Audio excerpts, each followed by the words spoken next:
Today's video is going to be a little bit different. I'm going to go through all of the comments from my last video on Brian Kohberger, and I'm going to go through and pick out the questions that many of you had about the case and some of the things that happened during the case, and I'm going to do my very best to answer those questions. So it's going to be a little bit more informal, but hopefully you'll enjoy it. Coming up.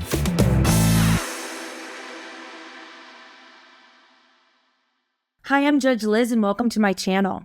For those of you who are new here, you may recognize me as I'm the judge who presided over the most widely publicized death penalty case in American history, and that was the case of the Parkland shooter. About 2 years ago, I retired from the bench and went into private practice with my family at the law firm of Conrad and Scherer in Fort Lauderdale. On this channel, I break down all of the legal cases that you're most interested in, and I try to offer you a point of view that you won't get anywhere else. Today, we're going to be doing something a little bit different, so stay tuned. So the first question that I'm going to go over is from Mike Juliet Lima. And his question is about the email that the prosecution sent to the victim's family members, letting them know the reasons that the death penalty was being waived. First and foremost, I want to tell you that it is not normal for a prosecutor in a quadruple homicide case to be communicating to the victim's family members via email. It is normal protocol for a victim's family member to be assigned a victim's advocate, a therapist, a guardian, sometimes an emotional support dog. There are all of these services that are almost always provided to victims' family members in a case where their loved one has been brutally murdered. In the Parkland school shooting, there is an entire center that has been established, not just for the immediate victims, but for the community as a whole, so that if services are needed, they can go to the center, they can get therapy, they can have sessions where they get together in groups and they talk about the tragedy, where they can help the community heal.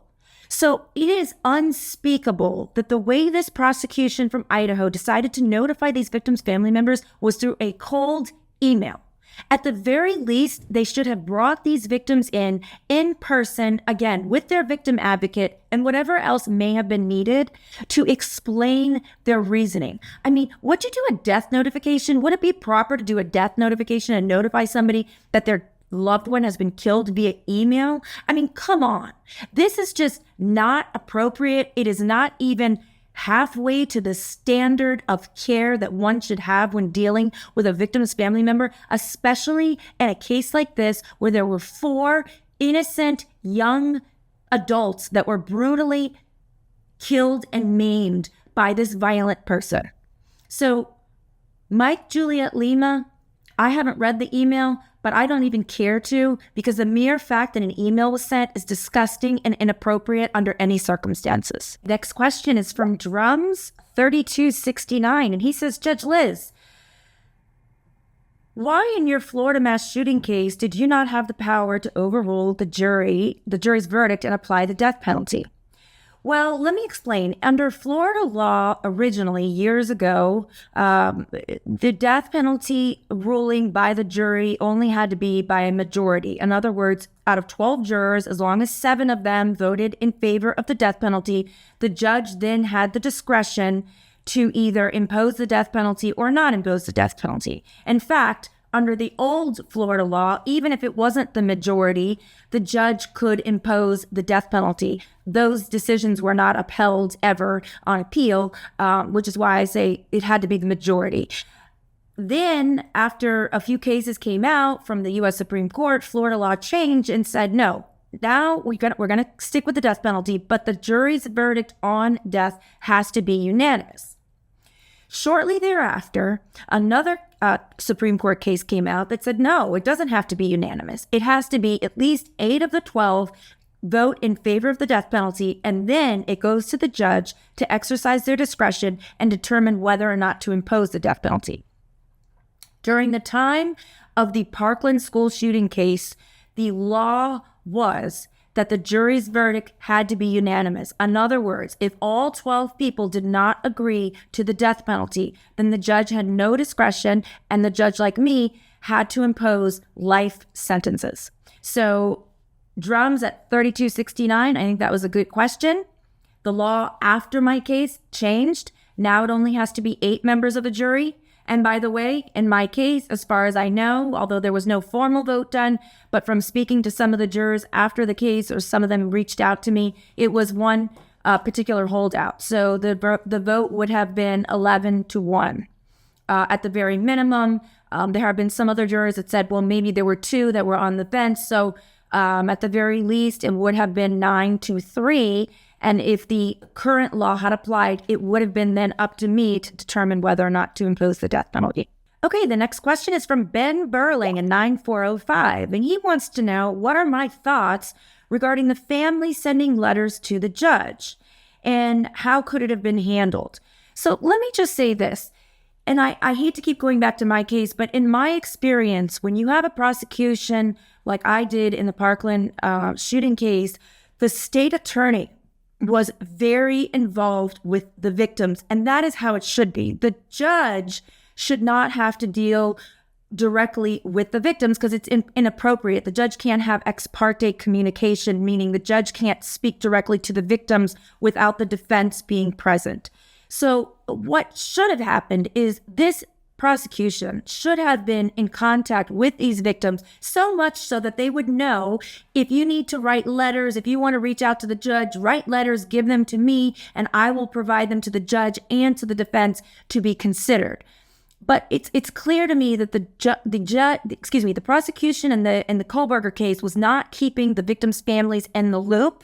He was doing things like sending them an email saying he's waiving the death penalty. So the victims felt they had no other choice but to reach out to the judge directly by writing a letter.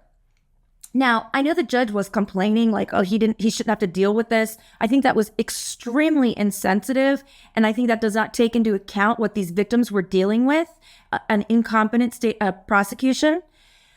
What I would have done had I been given letters directly from the victims' family members is I would have done what's called a notice of filing, where I file the letters in the court file and I send a copy to the prosecution and the defense.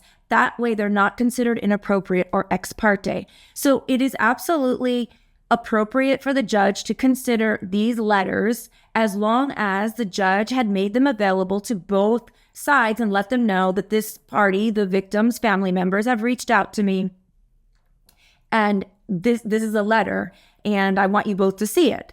Then that way it's not ex parte communication.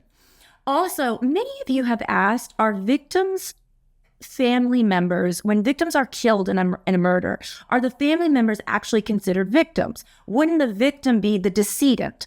Well, the answer is, it's a good question, and logically you would think, oh, well, no victim, but, because the victim's dead, but then you think, okay, no victim, no crime? No, not a homicide. Think of it like this. Even though the victim is the decedent and the victim is deceased, the victim can't speak for themselves, okay? So the victims are the people who are left with the loss. Think of it like a theft. Somebody steals your property. You're left with the loss of your property and you have to live life without that property that was taken from you wrongfully. Well, the victim's family members, their loved one was taken from them wrongfully. So yes, absolutely, under the Florida Constitution, under the Idaho Constitution, under all state constitutions, decedents' family members in a homicide are absolutely considered victims. They absolutely have rights. And I hope that answers that question. Next, Nija Bawaki 7, I'm probably butchering that, asks, do all jury members have to agree to the death penalty? Well, I've previously explained how the law in Florida flip-flopped, and now in Florida it only has to be 8 members. So each state is different. It's my understanding that Florida has the lowest standard. In other words, the lowest number of jurors that have to agree to the death penalty of 8 people. 8 of the members have to agree in order for it to go to the judge for consideration to impose the death penalty. In Idaho, I looked it up, the Idaho jury on the death penalty has to be unanimous. That is, if all 12 members of the jury do not agree to impose the death penalty, then the judge has no discretion and must impose a life sentence like I did under Florida law at the time of the Parkland school shooting. The next question is from William Tardy, 8137. And he wants to know, why would the lead detective resign almost 4 months before the trial? Well, let me say this. As a prosecutor, I had detectives retiring all the time. And why is that? Well, sometimes they move, sometimes their family moves, maybe their wife got a job somewhere else. Sometimes they get a much better offer at another agency or another state. But most commonly, here's the reason. Police officers are considered a high-risk occupation. So unlike most people who have to work at a job for 30 years before they're eligible for retirement, or a certain age, like 65 years old, most police officers' retirement time period is after 22 years. So if you can imagine, if a person becomes a police officer at, say, 20 years old, at the age of 42, he's eligible for retirement and to obtain a full pension. So many officers, and most of them, once they have gotten to that 22-year period, which is, not that long if you think about it, they will retire with their full pension, and then they will go work for another agency so they can collect a whole second paycheck or go into another field entirely. So it is not suspect that the detective in this case retired. I would say that happens very frequently. And in my cases, most of the time, officers who retire in good standing will be happy to come back and testify in their trials so that they can sort of close out their cases. And that's exactly what happens. And it's a very common procedure. But that was a good question. And I hope that answered it for you. So many of you have asked that if Kohberger's plea was withdrawn, in other words, he decides he doesn't want to plea, or the judge decides to set aside his plea for whatever reason. Many of you have asked, could the fact that he pled guilty be used against him at a subsequent trial? And that's actually a great question. The answer is no. And you may say, well, why not? Well, because if a plea is set aside, let's say he's found mentally incompetent and the plea should not have been accepted by the judge. Or let's say, for whatever reason, his lawyer misadvised him and gave him the wrong information, or there's many reasons why a plea can be withdrawn or set aside. When I took a plea, and then sentencing was a separate proceeding, and I got to sentencing, and I started asking questions and engaging with the lawyers, if I found that there was a big misunderstanding between the defendant and myself, as the judge, I would say that's my fault, because as a judge, when you take a plea, you have to go over everything, dot your I's and cross your T's, so you make sure the defendant enters into the plea knowingly and voluntarily and intelligently. You have to make sure they know what they're doing. So if I was the judge and I get to sentencing and any type of case, and I realize that I made a big mistake and that there was something that the defendant did not understand, I would give him the opportunity to withdraw the plea. Now, I can tell you that didn't happen to me. It might have happened once. It would have never happened on a case like a quadruple homicide, because I would make sure 100% my plea colloquy would have been, Teflon proof. So, or Teflon, foolproof, so that I would make sure that there was no way that person could withdraw the plea once it was accepted. However, if there was some reason that the judge felt he needed to withdraw the plea or set aside the plea, it's as if that plea never happened. So him saying, I'm guilty of this, couldn't be used against him because it never happened in the first place. Hopefully that makes sense and answers your question. Next, Ingrid Colello wants to know, could a trial even take place after Kohberger has pleaded guilty on all 4 murders? It's a little bit complicated, but the answer is yes. Again, I'm going to go back to my Parkland shooting case. The defendant knew that he didn't stand a chance as far as the guilt phase goes. In states where there's a death penalty, there's a 2-phase trial. The first phase of the trial determines whether or not the defendant is guilty. If and when the defendant is found guilty, then there is a second trial with the same jury on whether or not the defendant should be receiving the death penalty.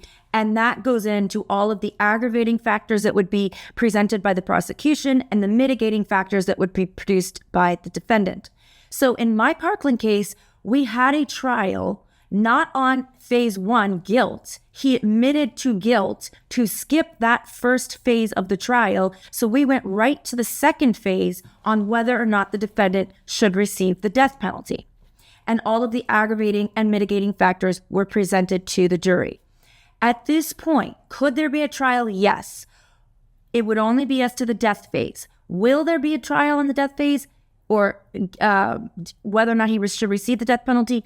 Likely not, because during the plea colloquy, the judge would have had to tell the defendant, I'm not making you any promises as to whether or not you're going to be receiving life in prison or death, the possibility of death. The judge would have had to say, I'm accepting this plea with your understanding that the sentencing phase is going to go before a jury and the jury will decide. So the only way a trial could take place at this point is if the plea is withdrawn, or if for some reason the defendant no longer wants to plead what's called this negotiated plea, and he wants a trial on the death penalty. Which, why would he do that? Because at the end of the day, a trial on the death penalty, best case scenario, the jury finds in favor of life. He's already getting life as a negotiated plea. So I would say the chances of a trial happening are 0 in this case. Okay, next question. Roger Gadley 9965 wants to know why it's important to use the word alleged regarding accusations. So the reason it is important to use the word alleged is because when a person is accused of a crime, it's exactly that. They're accusations, they're allegations. An indictment is not factual. It's not a presumption of guilt. It's actually a presumption of innocence. So they're merely accusation unless and until a jury, a judge, or a defendant decides to plead guilty. Once a person pleads guilty, once they are found guilty, then the accusations are no longer alleged because they're proven beyond a reasonable doubt. And so that's the reason that I pointed out the fact that Kohberger has pled guilty to the charges means I no longer have to say the alleged killing. The accusations are alleged. I now can say, or could say, that just say that he did it. He's a killer. He murdered 4 people because he's pled guilty. So he no longer has a presumption of innocence. And I no longer am required to use the words alleged because they're no longer allegations. Hopefully that explains that. Then there was a bunch of questions about the defendant being killed in prison. Well, first of all, I am completely against the idea of people saying, oh, just sentence him to life in prison. Don't, waive the death penalty, sentence him to life in prison. He'll be killed in prison anyway. Well, vigilante justice is not the way it works in the American system of law. And if any prosecutor actually believed that and made that decision for those reasons, I would say that person shouldn't be a prosecutor. But I will tell you that statistically speaking, I've looked up the statistics, and there are less than 1% of people are killed in prison. Prisoners are killed in prison. So people often have the mindset of, oh, well, this person's going to be taken care of in prison, or this person's going to be killed in prison. There's a very, very low chance, again, less than 1% of prisoners are actually killed in prison. It is extremely rare. It's not like the movies where you see it happens all the time. This one gets shanked on Monday, the other one gets shivved on Tuesday. It's not like that. Very, very few people are killed in prison. The other general question is a lot of people are presuming that the death penalty was waived in the Kohberger case because of financial reasons, because of money. My answer to that would be, if the state of Idaho cannot afford to prosecute death penalty cases, then in my opinion, the state of Idaho should repeal the death penalty through the legislature, not by waiving it. Also, I don't think the death penalty should be on the books just as bargaining power to leverage people into pleading to life. It shouldn't be used that way. It's like if you're a parent and you threaten your kid and you say, if you do that again, you're going to be grounded. And then 5 minutes later, if you do that again, you're going to be grounded. And then, 10 minutes later, if you do that again, you're going to be grounded. Well, what does the kid learn from that? The kid learns that you are all talk and you don't put your money where your mouth is. You're just threatening me. You're never going to ground me. So I'm going to keep behaving badly. Well, having the death penalty on the books should be the warning. In other words, we have the death penalty. And if you commit a heinous, atrocious, and cruel crime, we are going to go for the death penalty. Otherwise, if you just have it on the books, but you never use it, like say California did 5-7 years ago when they still had it on the books, everybody and their mother knew that California hadn't executed anyone on death row for years and years and years, 30 years. I don't think there was one single execution on death row from California. So it was like kind of a joke that they even had it. And if it comes to that, then you need to say, let's take it off the books. If we're never going to use it, there is no point in having it. Again, it shouldn't be used as a threat to make people plead a life. It should be used, and you should have it as a state on the record, on the books, as a law, only if the people of that state believe it should be a possible punishment for murder in the first degree under certain circumstances. It should be something that is decided in the legislature, not in the courts, not by a single prosecutor, and not by, political beliefs, not by money. It should be decided by the people, for the people, by their elected officials. And it shouldn't be decided any other way. That's why we currently have 27 states who have it and the rest who do not have it. So Idaho, if you're not going to use it, and I don't think they've used it, and as far as I can see, I can't find more than one instance of the death penalty being imposed in Idaho. So if you're not going to use it, get rid of it, because then it is a waste of time and money. Because all of this sort of threatening you're going to do, you file a notice of intent to impose the death penalty, and then you waive it at the last minute against the wishes of the victims. That's not fair. That's not how it's supposed to be done.